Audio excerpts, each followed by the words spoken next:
This is the most monumental salt mine on Earth. It holds a grand cathedral, an underground lake, and hundreds of miles of tunnels. For centuries, Wieliczka has drawn visitors, from kings to emperors, scientists and poets alike, all eager to witness its scale and its beauty. But what's lesser known is what's been left behind.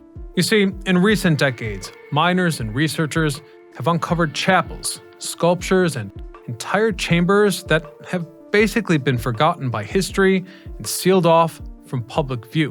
Which leads me to a larger question. What else might remain? Stay tuned to find out, as today we uncover the forgotten wonders of the Wieliczka Salt Mine. I'm your host Ryan Sokash, and you're watching It's History on Location. Let's go back to the beginning, when in the 13th century, miners struck solid rock salt, and Wieliczka quickly became one of Poland's key economic engines. To trace those beginnings, we geared up and followed our guide deep into the off-limit sections of the mine. This is the first level. Paradoxically, I guess, does that make it the oldest? The oldest. This is the oldest. But the deeper we go, the younger part of the mine we'll visit. So I'm all dressed up in this miner's gear, but I asked our guide if this was done to entertain the tourist. No. And Mark informed me that actually this is a real mine. It's safe, but it's still a mine, so it's inherently dangerous, and that's why we're dressed up as miners. We have to have the lamp, and we have to have the filter of carbon monoxide in a case of the fire. Yeah. So I've really got to say that the first thing that strikes me is the silence. It's so still. It's so opposite of daily life in the modern world. Now, are these legitimate artifacts here? Yeah, they were discovered here on the ground in the mine while we prepared the mining tour. The mine started to work in 1280, so it's more than 700 years old. Okay.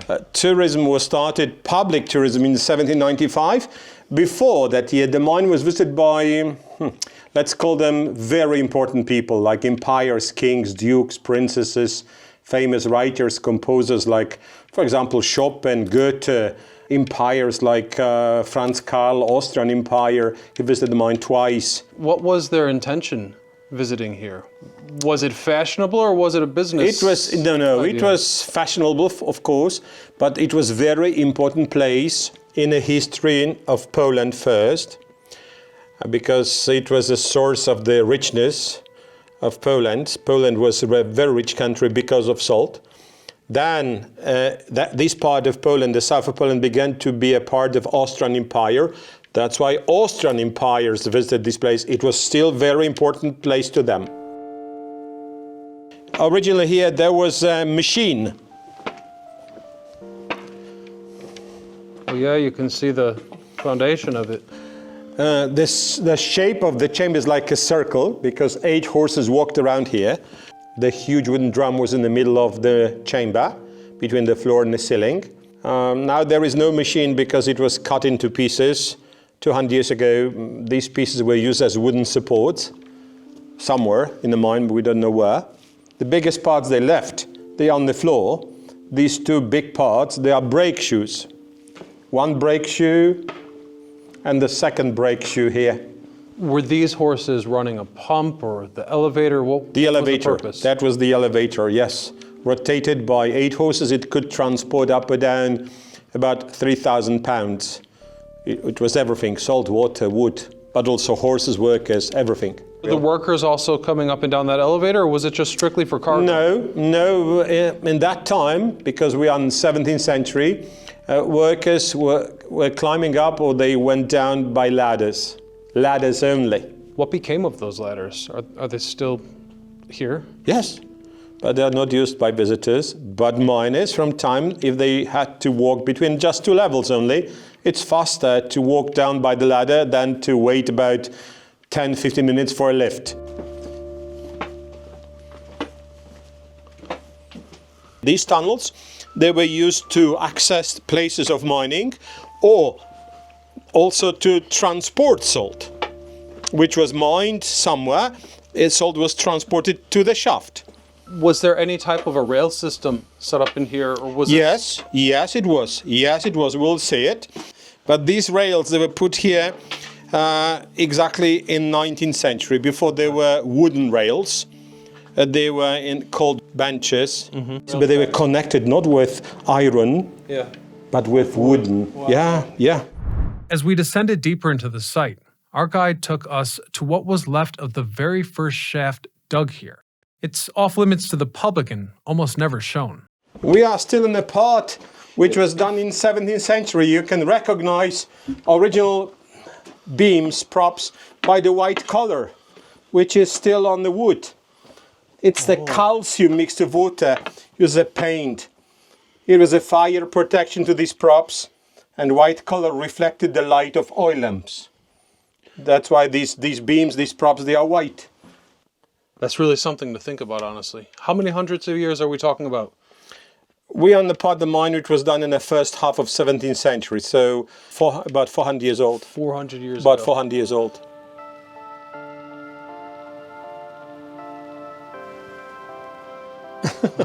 Here we go. Yes.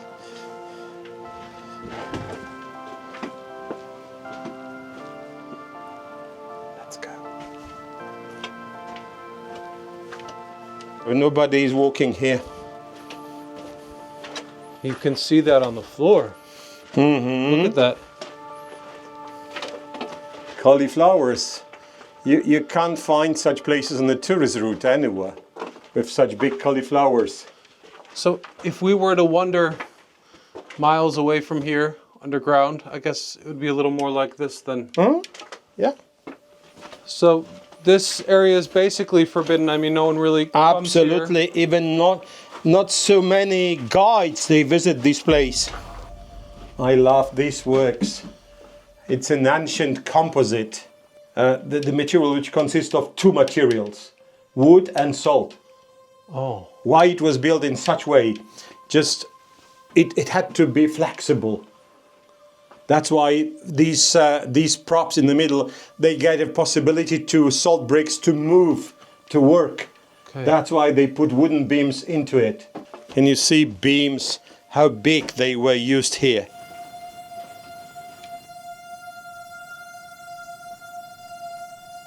Can you see? Oh, I see. Goryszewski shaft, the oldest we may see.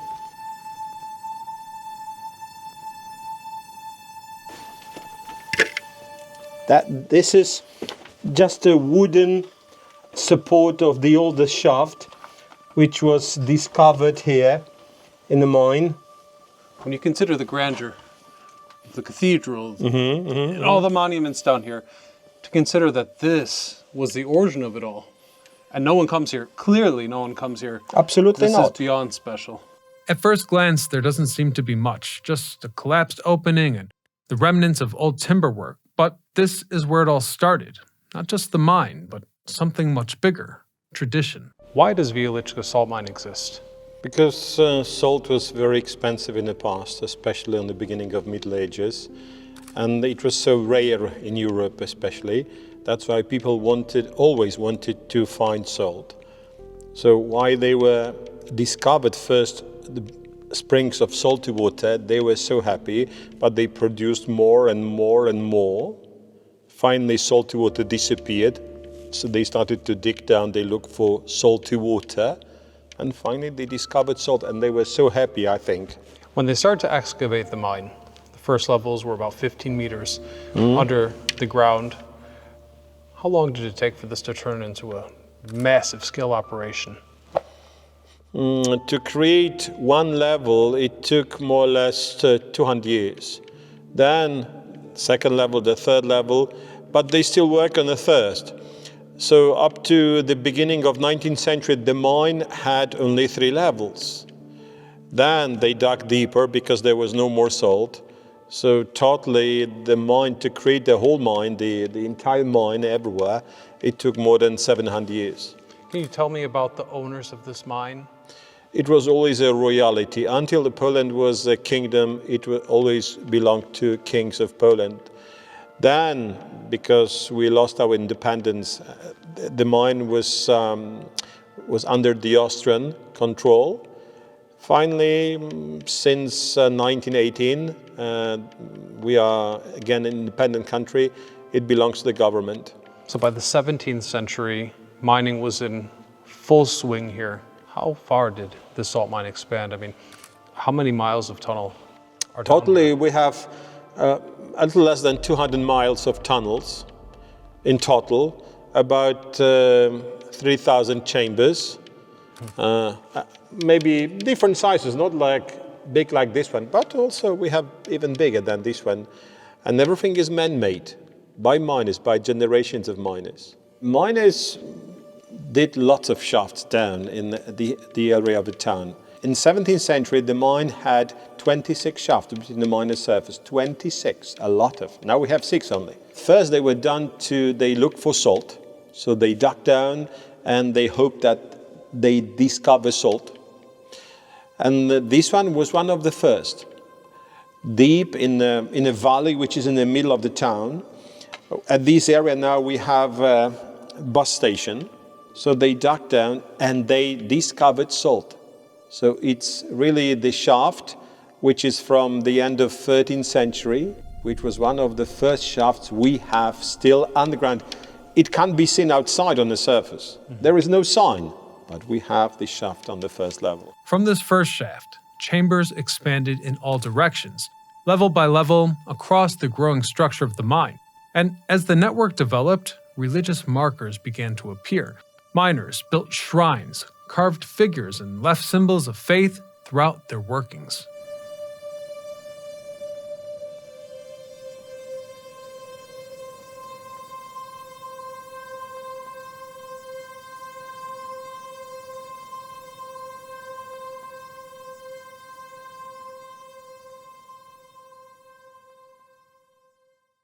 St. Anthony's Chapel is the oldest surviving place of worship in the mine. Carved by hand between 1610 and 1690, it marks the beginning of a long tradition. Miners creating chapels, sculptures, and reliefs directly into the salt walls.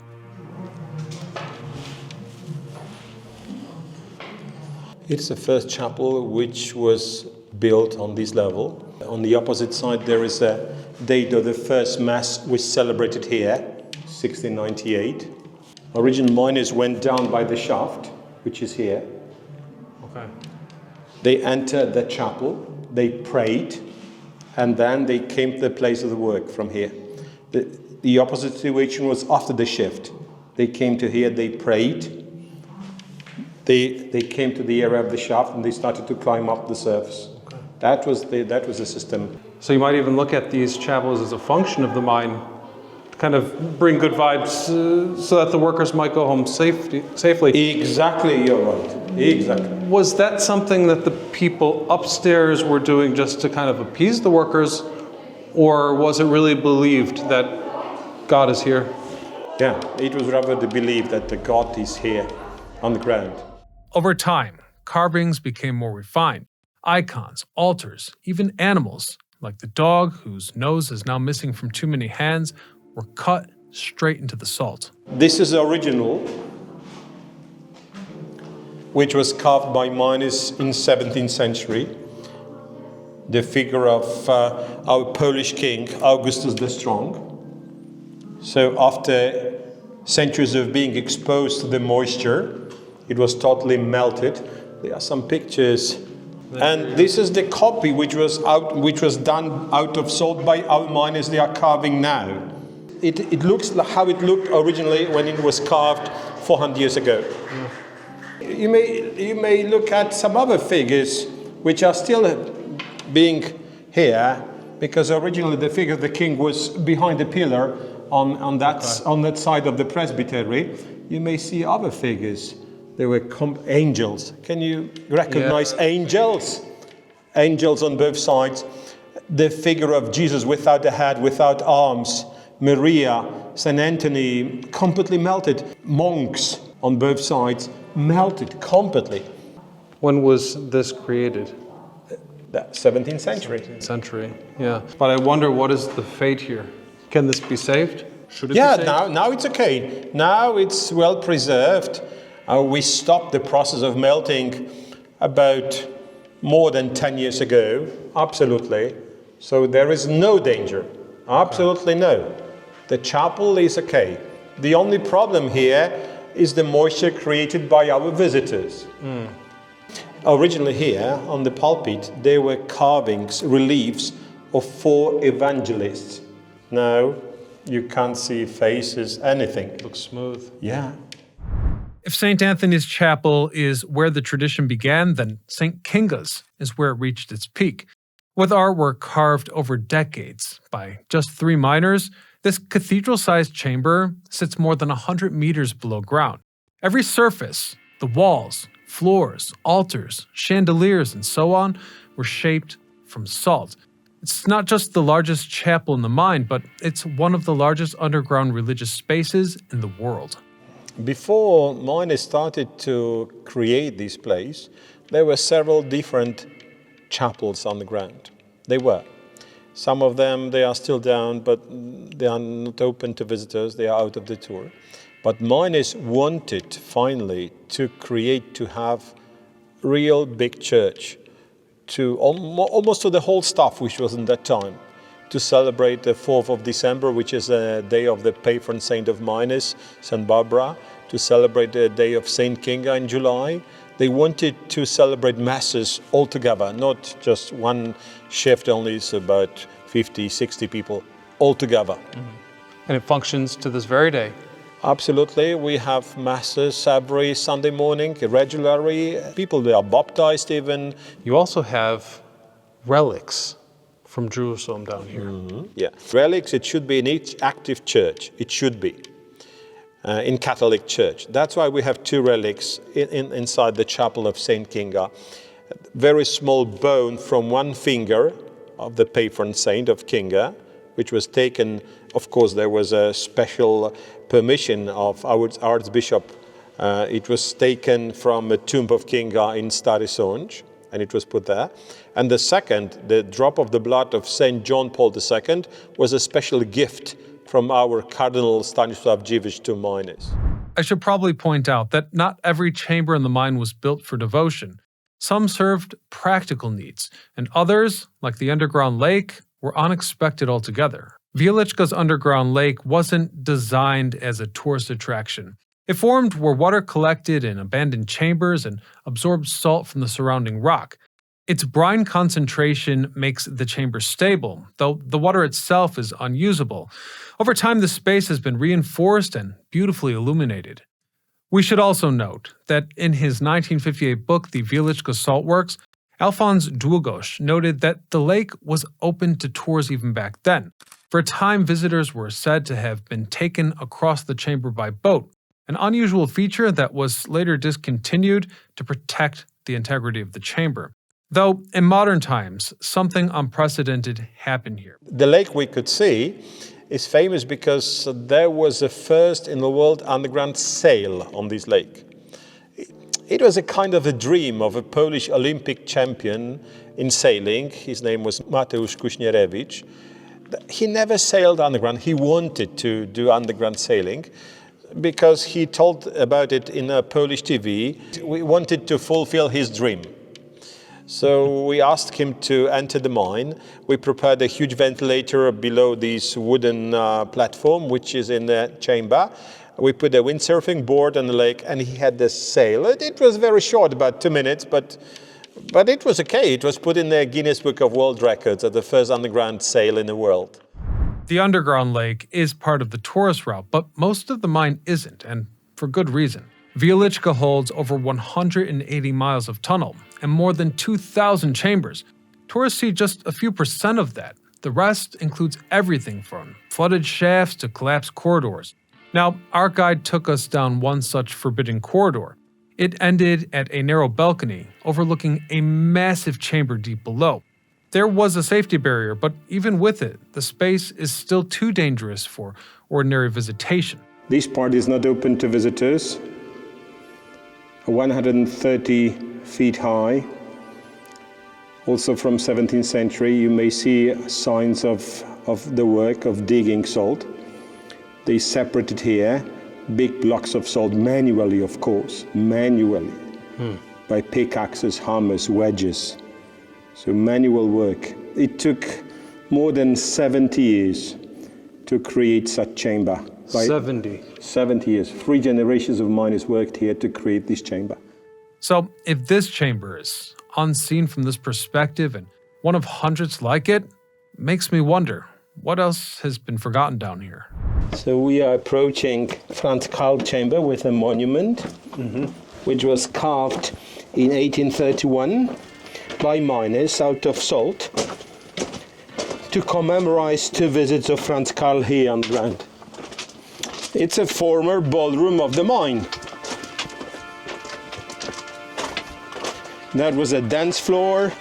Originally there was a stage to orchestra, the place to eat, to drink, to talk. And this is Wieliczka's forgotten monument. What makes this monument even more unusual is its absence from mid-century records. For example, in that book we mentioned earlier, the chamber isn't even listed. Not because the monument lacked importance, but because the chamber was filled in with debris and effectively removed from the mine's functional layout.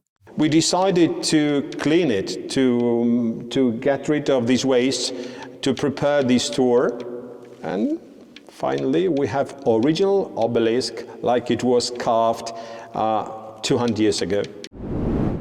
The obelisk isn't just a monument, it's proof that Wieliczka has always captured attention, even at the highest levels. Nicholas Copernicus, Chopin, Pope John Paul II, and even George Bush Sr. have all visited these tunnels. The list speaks for itself, and it goes on. And although the salt is no longer mined, the carving continues. New sculptures are being added, some unveiled as recently as this year, building on a tradition that spans more than 700 years. Hence, Wieliczka isn't a relic, it's still growing. We'll leave it there for today, but a special thank you to everyone in Wieliczka who treated me so well and showed me these amazing and somewhat forgotten places. I highly recommend that you guys come and see these monuments for yourself.